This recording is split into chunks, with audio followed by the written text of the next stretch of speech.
So I continue to watch with so much pain what is happening in Jos. And these atrocities are becoming a daily routine. And people have been advocating. People have been speaking up. The likes of Solomon Mantiri, who is the BYM president.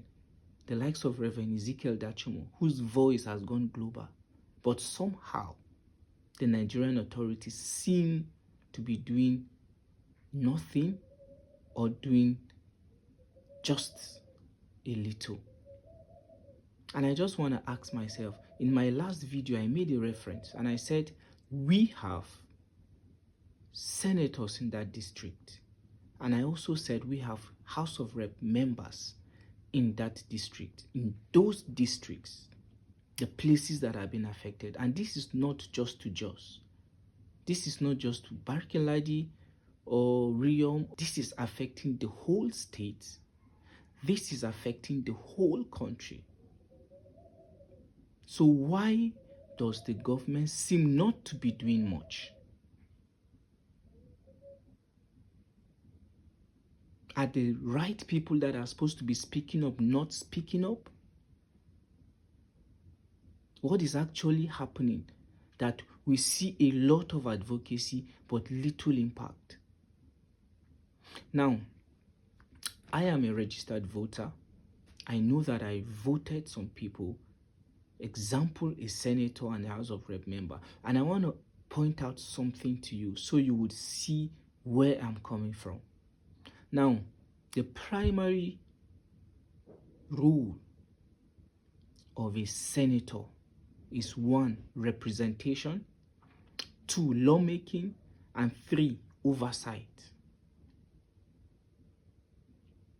And then the House of Rep member has 3 major responsibilities: representation, lawmaking, and project facilitation. Now, let's come to the senator. Let's leave the other 2. Let's talk about representation. I took a bit of time and did a little research about what his role as a senator is, being a representative of the people, and this is what I found. A senator's responsibility as regards representation, the first is to serve as the voice of the district, acting as the direct mouthpiece in the National Assembly to voice the specific views, the needs, and concerns of the senatorial district. This is the senator. And now, for the House of Rep member, as regards representation and advocacy, he said being a voice, speaking up for the needs, the rights, and the worries of the local community during national debates. Now, this is it. I've been voting senators since I turned 18. And with what is happening in Jos right now, I want to bring a different view to this. Our senators need to give us the record of the times they stood in that hollow chamber to advocate for the people. If you are coming to ask for votes in the coming election as a senator or a House of Rep member, one of the things we are going to request from you is for us to see how many times you've been on ground to assess the level of damage, the number of people that have been sent to their early graves by these Fulani terrorists. We need to say it. We need to say it. Because if you are not advocating for the people, if you are not there for the people, if you are not taking their concerns to the hollow chamber, then you do not have any business there.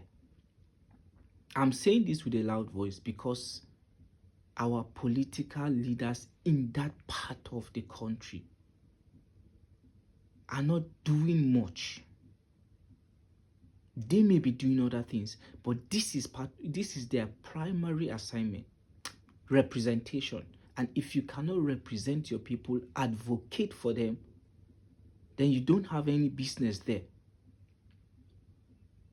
So coming to ask people to vote for you, you are going to show us how many times you have been in those villages that every day continue to witness terror and terrorism.